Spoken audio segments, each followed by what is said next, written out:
Students, इस video lecture में हम ट्रांजिस्टर के कैरेक्टरिस्टिक कर्व्स को स्टडी करेंगे। स्टूडेंट्स, सबसे पहले हम बात करेंगे कॉमन बेस के लिए। यानी कॉमन बेस के लिए इनपुट कैरेक्टरिस्टिक और आउटपुट कैरेक्टरिस्टिक किस प्रकार के आते हैं, किस प्रकार के प्राप्त होते हैं, ये हम सब चीज़ें आज के वीडियो लेक्चर में स्टडी करेंगे। राइट, तो सबसे पहले हम कॉमन बेस के लिए इनपुट कैरेक्टरिस्टिक को स्टडी करेंगे। इनपुट कैरेक्टरिस्टिक,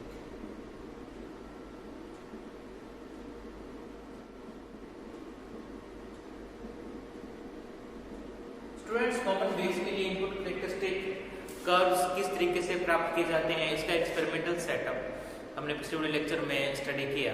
राइट, और क्योंकि हमको इन कर्व को समझने के लिए वो सर्किट बनाना पड़ेगा। राइट, तो इतना बड़ा सर्किट यहाँ बनाना पॉसिबल नहीं है, इसलिए इसका सिंप्लीफाइड सर्किट मैं यहाँ पर बना रहा हूं।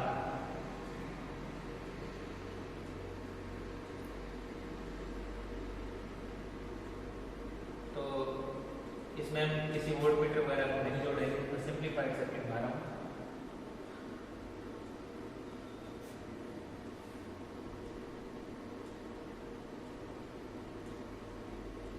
ये हम एनपिन के लिए स्टडी कर रहे हैं फ्रेंड्स।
यहाँ पर किसी वोल्टमीटर एमीटर का यूज नहीं किया गया है, बस एक सिंप्लीफाइड डायग्राम यहाँ पर बनाया गया है बस समझने के लिए। तो अब देखें, इनपुट कैरेक्टरिस्टिक खींचने के लिए या ड्रॉ करने के लिए हम क्या करेंगे, आउटपुट वोल्टेज कौन सी है, VCB, इसको फिक्स रख देंगे। राइट, इसी भी वोल्टेज उसको अपने फिक्स रख देंगे। और इसके बाद में हम इनपुट करंट कौन सी है, I, और इनपुट वोल्टेज क्या है, VB, इन दोनों के बीच में ग्राफ खींचेंगे। राइट, तो इसका जो ग्राफ है वो इस प्रकार से आता है। सबसे पहले मैंने क्या किया कि इसको VCB को 0 वोल्ट पे रखा, और 0 वोल्ट पे रखने के बाद में मैंने क्या किया कि इस VEB की वैल्यू में इंक्रीमेंट किया, इंक्रीज किया, यानी कि जो वोल्टेज है VEB इसको मैंने बढ़ाया। तो इसको बढ़ाने के पश्चात जो भी करंट में वेरिएशन होता है उस वेरिएशन को मैंने नोट करता गया। राइट, मैंने क्या किया कि VEB के कोरस्पॉन्डिंग I की जो भी वैल्यू थी वो मैंने नोट कर दी। इस प्रकार से मैं केवल बनाई, इसमें VEB और उससे कोरस्पॉन्डिंग IE और VCB की वैल्यू जो भी फिक्स वोल्ट मैंने 0 वोल्ट मानी थी शुरुआत में, तो 0 वोल्ट पर IE कोरस्पॉन्डिंग जो भी तो 0 वोल्ट पर VCB कोरस्पॉन्डिंग जो भी करंट मेरे को मिल रही थी, राइट, जो भी मेरे को मीटर करंट मिल रही थी उसको मैं नोट करता है। उसके बाद मैंने ग्राफ खींचा, तो जो ग्राफ खींचते हैं उस प्रकार का आता है।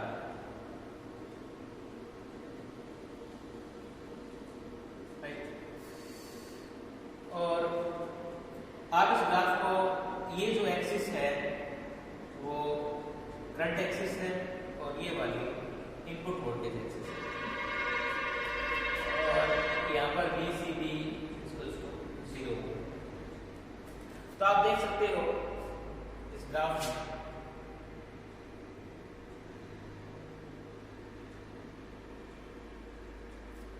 कि जब वोल्टेज VB वोल्टेज बहुत कम होती है उस केस में आई करंट की वैल्यू भी लगभग 0 होती है, इनपुट करंट की वैल्यू लगभग 0 होती है। लेकिन उसके पश्चात जैसे VB की वैल्यू बढ़ती है वैसे वैसे करंट भी बढ़ना शुरू हो जाती है, राइट। और उसके बाद में एक वोल्टेज ऐसी आती है कि उसके बाद में जो करंट है वो तेजी से बढ़ती है, राइट। और वो वोल्टेज लगभग 0.7 वोल्टेज के आसपास आपको प्राप्त होती है, राइट। 0.7 कह सकते हो 0.7, 0.5, 0.6 इसके आसपास आपको वोल्टेज प्राप्त होती है। उस वोल्टेज के कोरस्पॉन्डिंग जो करंट है वो तेजी से बढ़ती है, राइट। यानी इस 0.7 वोल्ट से पहले जो करंट होती है, आई करंट जो होती है वो बहुत कम होती है, लेकिन इस 0.7 वोल्टेज के बाद में करंट बहुत तेजी से बढ़ती है, राइट। इस वोल्टेज को हम बोलते हैं थ्रेशोल्ड वोल्टेज या फिर कटिंग वोल्टेज। तो ये हमारा एक इनपुट कैरेक्टरिस्टिक कर्व प्राप्त हो गया। अब दूसरा कैरेक्टरिस्टिक कर्व खींचने के लिए हम क्या करते हैं, इस VCB वोल्टेज को बढ़ाते हैं। तो आप इसको बढ़ाओगे क्योंकि रिवर्स बायस में है, तो मान लेते हैं इसको हमने इनपुट कर लिया, राइट। वैसे तो जो रिवर्स बायस की वोल्टेज इसको नेगेटिव रखा जाता है, राइट। तो मेरे को यहाँ पर VCB नेगेटिव रखनी चाहिए थी, पर इसको भी समझने के लिए अपने किसी भी साइन का इस्तेमाल अभी नहीं करेंगे, अभी सब वोल्टेज को पॉजिटिव मानेंगे। क्योंकि आप इतना बात आपको ध्यान रखना है कि VCB वोल्टेज है वो रिवर्स है, रिवर्स बायस वोल्टेज है, राइट। क्योंकि आपको पता है कि CB जो जंक्शन होता है उसको हम रिवर्स बायस में रखते हैं, तो ये रिवर्स बायस में। तो अब मैंने क्या किया कि इस वोल्टेज को बढ़ाया, 0 से बढ़ाया, इसको 1 वोल्टेज कर लिया। जब आप इसको 1 वोल्टेज करते हो तो ये जो कर्व है इस प्रकार का बनता है, राइट। उसके बाद में जैसे आप VCB की वैल्यू बढ़ाते हो और उसके कोरस्पॉन्डिंग VEB और IB के बीच में ग्राफ खींचते हो, तो ये जो ग्राफ होगा वो कुछ आपको इस तरीके के दिखते रहेंगे। आप यहाँ पर देख सकते हो 1 वोल्ट पर हो गया, राइट। इसी प्रकार से जैसे मान लेते हैं ये 4 वोल्ट पे है, ये मान लेते हैं 6 वोल्ट, इस मान लेते हैं। तो आप देखो कि जैसे आप इस VCB वोल्टेज को बढ़ा रहे हो वैसे वैसे जो इनपुट कैरेक्टरिस्टिक कर्व है वो अंदर की तरफ शिफ्ट हो रहे हैं, राइट। क्या हो रहे हैं, अंदर की तरफ शिफ्ट हो रहे हैं।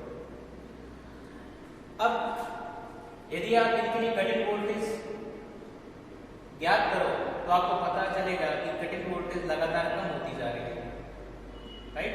लगातार क्या होती जा रही है, कम हो जा रही है। पहले 0.7 के आसपास थी, फिर 0.5 आ जाएगी, राइट। उसके बाद में पहले 0.7, फिर 0.6 आ जाए, फिर 0.5। इस तरीके से क्या होगा, जैसे आप VCB की वैल्यू लगातार बढ़ाओगे वैसे वैसे जो कटिंग वोल्टेज है वो कम आती जाएगी, राइट। एक चीज और आप देखोगे, अब जैसे मान लेते हैं कोई वोल्टेज है, ये मान लेते हैं 0.67 वोल्टेज है, राइट। अब 0.67 के कोरस्पॉन्डिंग देखो क्या हो रहा है। अब इस वोल्टेज के कोरस्पॉन्डिंग जब VCB 0 वोल्टेज था तब आपको IE करंट अपेक्षाकृत कम प्राप्त हो रहा था, राइट। लेकिन जैसे आपने VCB वोल्टेज बढ़ाई तो ठीक उसी वोल्टेज 0.61 वोल्टेज पर आपको ज्यादा करंट मिलती है,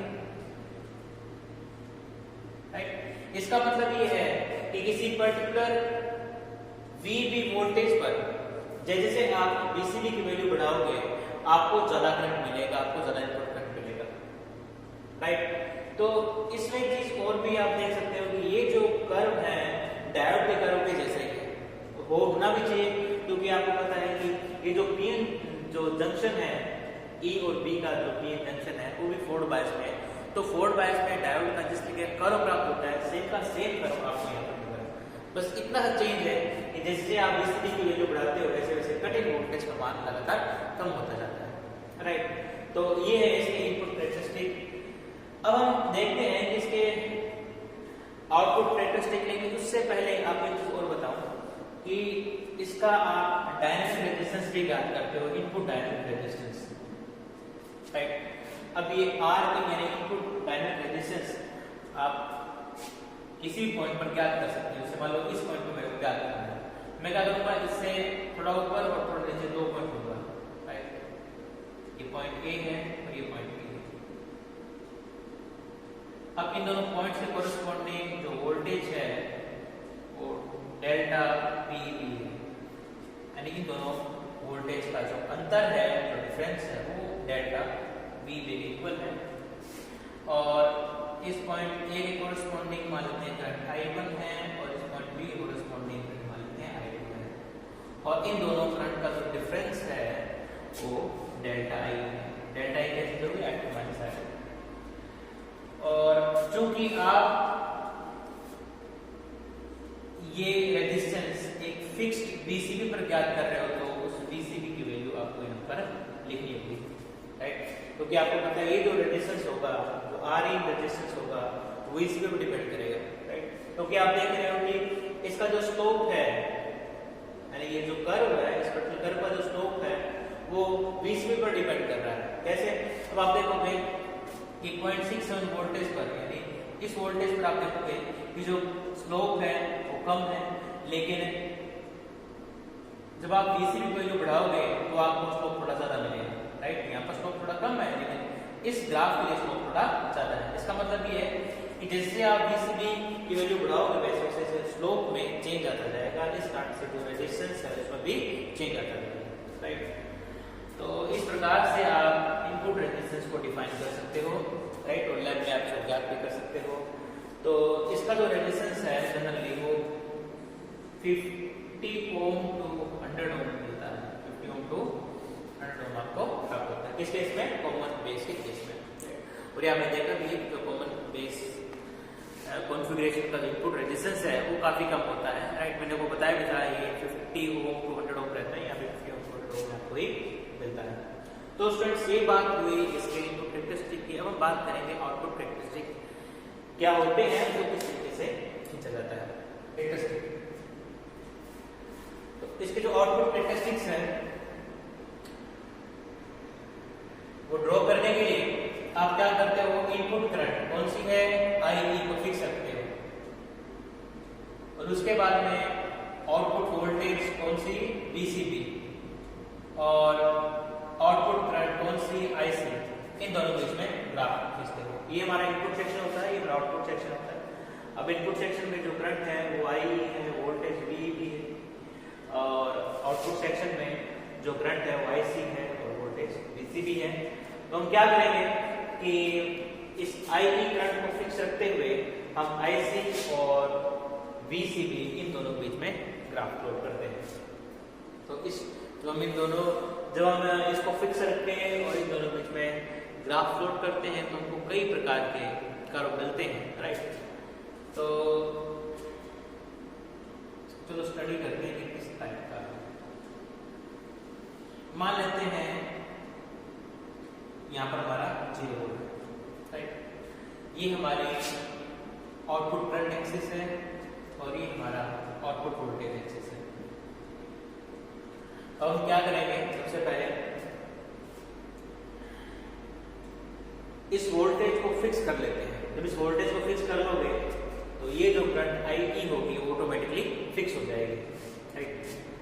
तो सबसे पहले हम क्या करेंगे? इस VEB को 0 वोल्ट पर रखेंगे, राइट? और जब इसको हम 0 वोल्ट पर रखेंगे तो IE करंट होगी वो ऑटोमेटिकली 0 हो जाएगी। तो हमने क्या किया? सबसे पहले IE करंट को 0 रख लिया। स्टूडेंट्स जब करंट IE 0 रखी जाती है तो IC 0 के इक्वल नहीं होती, ऐसा पाया जाता है। IE करंट 0 है लेकिन IC करंट 0 नहीं है, राइट? तो इस प्रकार से IE 0 होने के बावजूद भी IC की वैल्यू 0 नहीं होती, ठीक है? आप IC की वैल्यू 0 नहीं है, और इस करंट की जो वैल्यू होती है वो ICBO लीकेज करंट के इक्वल होती है। इसको हम बोलते हैं reverse saturation current, right? Reverse saturation current यानी ICBO के इक्वल होती है, राइट? और इसकी जो वैल्यू होती है वो कुछ माइक्रो या कुछ माइक्रोएम्पियर के आसपास होती है, लीकेज करंट होती है। अब बाद में यदि आप IE को 0 रखते हुए यदि आप इस वोल्टेज को आपने आई करंट 0 रखी, फिर आप इस VCB वोल्टेज को चेंज करते हो और उसके कोरस्पॉन्डिंग IC को नोट करते हो, राइट। और उसके बाद में जब आप इन दोनों बीच में ग्राफ खींचते हो तो एक ग्राफ एक स्ट्रेट लाइन आती है। अब ये स्ट्रेट लाइन ये कहती है कि IE 0 पर यदि आप VCB चेंज भी करते जाओ तो भी IC जो कि ICB के इक्वल है वो चेंज नहीं होती, वो कांस्टेंट बनी रहती है, राइट। वो क्या रहती है? कांस्टेंट बनी रहती है। अब उसके बाद में आप क्या करते हो कि IC की वैल्यू बढ़ाते हो और IC की वैल्यू मान लेते हैं यहाँ पर, सॉरी IE की वैल्यू बढ़ाते हो, I की वैल्यू मान लिया 1 मिली एम्पियर लेते हो और इस 1 मिली एम्पियर के कॉरस्पॉन्डिंग VCB और IC बीच में ग्राफ खींचते हो। वो ग्राफ को किस टाइप का प्राप्त होता है? कब है? IC 1 है। खास बात ये होती है इन कर्व की कि जितनी IC की वैल्यू होती है या फिर कह सकते हैं जितनी IE की वैल्यू होती है लगभग उतनी ही IC की वैल्यू भी होती है, राइट। जितनी IE की वैल्यू होती है लगभग उतनी ही IC की वैल्यू भी होती है। ये हमको एक्सपेरिमेंट से मिलता है। जैसे मान लो दिया आपने यहाँ पर 1 मिली एम्पियर IE करंट है आपके पास, तो ऐसे भी आपको लगभग 1 मिली एम्पियर के आसपास मिलेगी। लेकिन खास बात यहाँ पर ये रहेगी कि उसके बाद में आप वोल्टेज को कहीं चाहे कितना भी चेंज कर लो, कितना भी बढ़ा लो, IC करंट की वैल्यू लगभग उतनी ही बनी रहेगी। तो आप देख सकते हैं यहाँ पर IC जो करंट की वैल्यू है वो लगभग उतनी ही बनी हुई है, वो चेंज नहीं हो रही। उसके बाद आप क्या करते हो? IE को वैल्यू और बढ़ाते हो, उससे कोरस्पॉन्डिंग VCB और IC के बीच में ग्राफ खींचते हो, राइट। जैसे हमने यहाँ पर किया कि किसी प्रकार से आप IE की वैल्यू और ज्यादा बढ़ाते हो और बढ़ाकर जैसे मान लो यहाँ पर आपने 2 मिली एम्पियर कर लिया, राइट। 2 मिली एम्पियर कर लिया, इसलिए 2 मिली एम्पियर के कोरस्पॉन्डिंग आप VCB और IC के बीच में ग्राफ खींचते हो, राइट। वो जो ग्राफ है इस प्रकार का आपको मिलता है। ठीक इसी प्रकार से आप अलग अलग IE के लिए IC और VC बीच में ग्राफ प्लॉट कर सकते हो। वो ग्राफ कुछ इस तरीके का आपको प्राप्त होता है, राइट। तो आप यहां पर देखोगे कि ये जो ग्राफ आते हैं, जो कर्व है, एक दूसरे के पैरेलल है और एक दूसरे से लगभग समान दूरी पर है। जो ग्राफ है वो पैरेलल है और लगभग क्या एक दूसरे से समान दूरी पर है। और एक बात और देखोगे कि जो IC और IE करंट है वो लगभग इक्वल रहती है, राइट। तो जो कर्व है वो समांतर प्राप्त होंगे, राइट, एक दूसरे के पैरेलल प्राप्त होंगे और जो करंट है IC IE इनपुट करंट और आउटपुट करंट वो लगभग बराबर रहेंगे।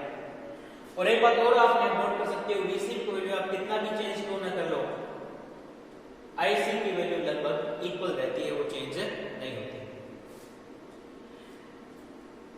लेकिन स्टूडेंट्स जैसे से आप ये वोल्टेज बढ़ाते हो वैसे वैसे एक टाइम ऐसा भी आता है कि जब इस ट्रांजिस्टर ब्रेकडाउन शुरू हो जाता है, राइट। और उस ब्रेकडाउन के कारण करंट अचानक से बढ़नी शुरू हो जाती है। जैसे मान लेते हैं इस I1 एम्पीयर अचानक से करंट अचानक से बढ़नी भी शुरू हो जाती है। इसको हम कहते हैं breakdown of transistor, right. Transistor का ब्रेकडाउन हो जाता है। अब इसमें दो इफेक्ट काम करते हैं, पंच थ्रो इफेक्ट और एवलांच इफेक्ट, राइट। उसके बाद में नेक्स्ट लेक्चर में स्टडी करेंगे। तो इस प्रकार से प्रत्येक कर्व के लिए जब आप VCB की वैल्यू एक फिक्स वोल्टेज से ज्यादा बढ़ाओगे तो उसमें ब्रेकडाउन होगा और ब्रेकडाउन होने के कारण पहले जो IC करंट VB पर डिपेंड नहीं कर रही थी, राइट, वो अचानक से बढ़नी शुरू हो जाएगी, राइट, अचानक से बढ़नी शुरू हो जाएगी। जिस प्रकार से आपने जिन डायोड में देखा कि जब आप रिवर्स वोल्टेज को बढ़ाते हो तो एक टाइम ऐसा आता है कि जब करंट अचानक से बढ़नी शुरू हो जाती है। ठीक इसी प्रकार से फिनोमेना आपने डायोड में स्टडी किया था, जब आप डायोड को रिवर्स वाइज रखते हो, ठीक इसी प्रकार से इसमें भी होता है कि जब VCB जो वोल्टेज है वो रिवर्स है, यदि इस रिवर्स वोल्टेज को रिवर्स बायस वोल्टेज जो आप बढ़ाते हो ब्रेक टाइम ऐसा आता है कि जब आईसी करंट अचानक से बढ़नी शुरू हो जाती है, इसको कहते हैं ब्रेक डाउन, राइट।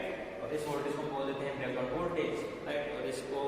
और ये जो रीजन होता है जहाँ पर इसका ब्रेक डाउन होता है उस क्षेत्र को बोलते हैं, उस रीजन को बोलते हैं ब्रेक डाउन रीजन। क्या बोलते हैं उसको हम? Break down region. तो वीसीबी के कोरस्पॉन्डिंग वीसीबी की वो वैल्यू, राइट, जिसके बाद में ट्रांजिस्टर का ब्रेक डाउन होता है उस रीजन को हम क्या बोलेंगे? Break down region, right. और इस प्रकार से आप देख सकते हो कि इस ब्रेक डाउन रीजन के इस तरफ आपको ऐसा रीजन प्राप्त होता है जिसमें आईसी और आई करंट इक्वल है, वीसीबी आईसी बीसी को डिपेंड नहीं कर रही और कर्व एक दूसरे के पैरेलल है। ये रीजन हमारा कहलाएगा एक्टिव रीजन। क्या कहलाएगा ये? Active region.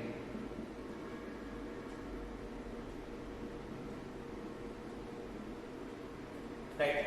अब आई इज टू 0, इससे जो नीचे वाला जो रीजन होता है, राइट, उसको हम बोलेंगे cut off region.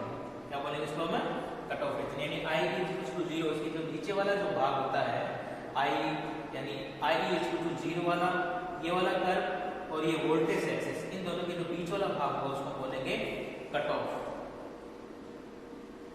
Cut of क्या लिखता हूं मैं? इंपॉर्टेंट है cut off region. Cut off region में ट्रांजिस्टर काम नहीं करता, ट्रांजिस्टर का जो रेजिस्टेंस होता है वो लगभग इन्फिनिटी होता है, राइट, आइडियल इन्फिनिटी होता है, लेकिन वास्तव में कुछ मेगा ओम के इक्वल होता है। और अब आप यहां पर देख सकते हो कि जब वोल्टेज डीसी वोल्टेज 0 होती है उसके बावजूद भी करंट 0 नहीं होती है, आईसी करंट 0 नहीं होती।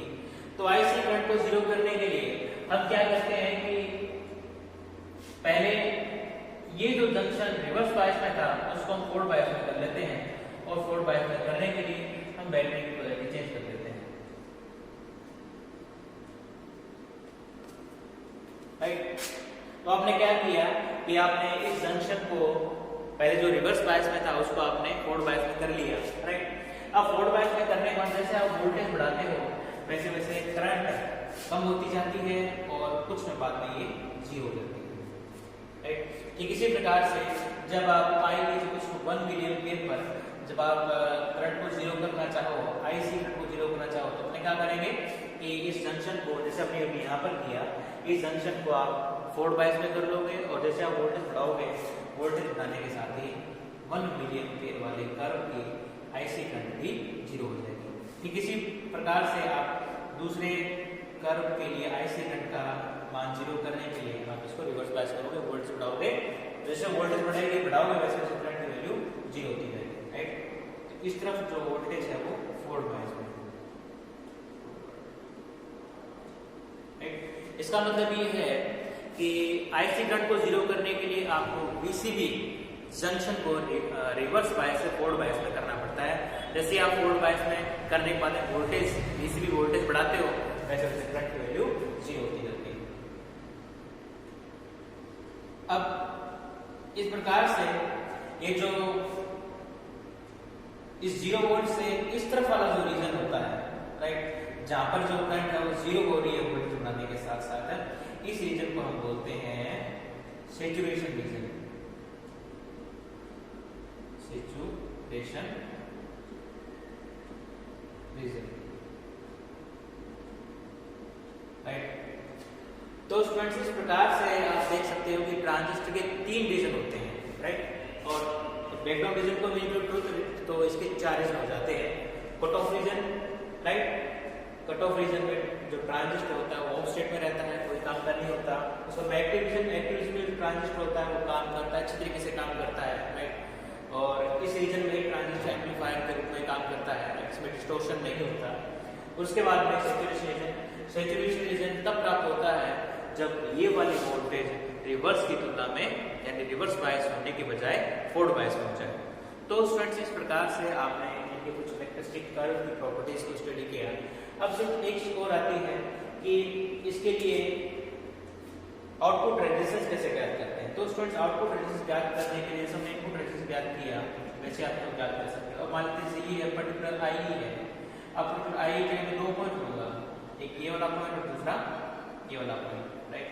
और इस वाले पॉइंट के कोरस्पॉन्डिंग वोल्टेज मान लेते हैं V1 है, इसलिए वोल्टेज V2 है, राइट।